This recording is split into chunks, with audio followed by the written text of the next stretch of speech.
আমরা এক পা জেলে রেখায় রাজনীতি করি, বাংলাদেশের জনগণের অধিকার প্রতিষ্ঠার জন্য রাজনীতি করে যাচ্ছি। বর্তমান অবৈধ ষড়যন্ত্রমূলকভাবে বাংলাদেশের রাষ্ট্র ক্ষমতা দখল করে রাখার জন্য তারা বিরোধী দলীয় নেতাকর্মীদের উপর দমন পীড়ন চালাচ্ছে, মিথ্যা ষড়যন্ত্রমূলক মামলায় আমাদেরকে কারাগারে প্রেরণ করেছে। আজকে বাংলাদেশকে কারাগারে পরিণত করা হয়েছে।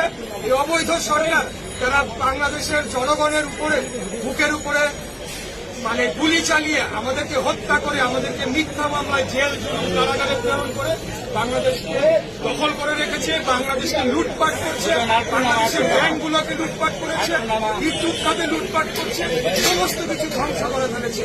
আমরা বাংলাদেশের জনগণকে সাথে নিয়ে আমাদের নেত্রী বেগম খালেদা জিয়া এবং আমাদের নেতা তারেক রহমানের নেতৃত্বে আমরা এই লড়াই করে যাব যতদিন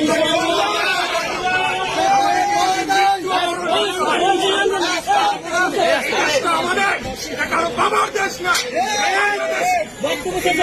মালিক জনগণ। ৭১ সালে মহান মুক্তিযুদ্ধের মাধ্যমে এই দেশকে স্বাধীন করা হয়েছিল একটি গণতান্ত্রিক রাষ্ট্র প্রতিষ্ঠার জন্য। রাষ্ট্রীয় সরকার বাংলাদেশকে গণতন্ত্রকে হত্যা করে একদলীয় সরকার রাষ্ট্র ব্যবস্থা কায়েম করেছে। এটা বেশি দিন চলতে পারে না, চলবে না। এটা জনগণ